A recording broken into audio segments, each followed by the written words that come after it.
Placé sous l'autorité de la ministre de l'Environnement, du Développement durable et du bassin du Congo, secrétaire exécutive de la Commission climat du bassin du Congo, Arlette Soudan-Nono, l'atelier de formation des acteurs nationaux du projet BioDev 2030 sur les mécanismes novateurs de financement de la biodiversité, paiement pour services environnementaux et certificats biodiversité. Cet engagement se traduit notamment à travers des cadres stratégiques majeurs tels que la contribution déterminée au niveau national, CDN, et la stratégie et plan d'action nationaux pour la biodiversité, SPAMB, qui reconnaissent explicitement la nécessité de recourir à des mécanismes financiers innovants pour atteindre leurs objectifs. La ministre Arlette Soudan-Nono,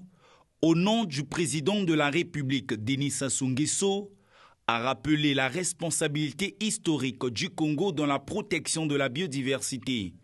Elle a souligné que le projet BioDev 2030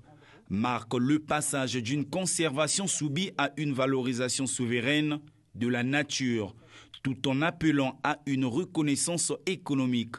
des services environnementaux rendus par le pays à l'humanité. Qu'il me soit permis à cet effet de rendre un vibrant hommage au premier écologiste du bassin du Congo, le président de la République, chef de l'État, président de la Commission climat du bassin du Congo, son Excellence Denis Sassou Nguesso. Comme vous le savez, notre pays abrite des écosystèmes d'une richesse exceptionnelle qui jouent un rôle majeur, non seulement pour notre développement économique national, mais aussi pour l'équilibre écologique régional et mondial. La préservation de ce patrimoine naturel exige aujourd'hui des outils innovants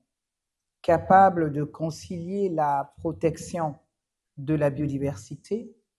le développement économique et l'amélioration des moyens de subsistance des communautés. En remerciant les partenaires ayant rendu possible ce projet, la ministre Arlette Soudan-Nono a exhorté les participants à ne pas travailler simplement pour remplir les formulaires de compte rendu,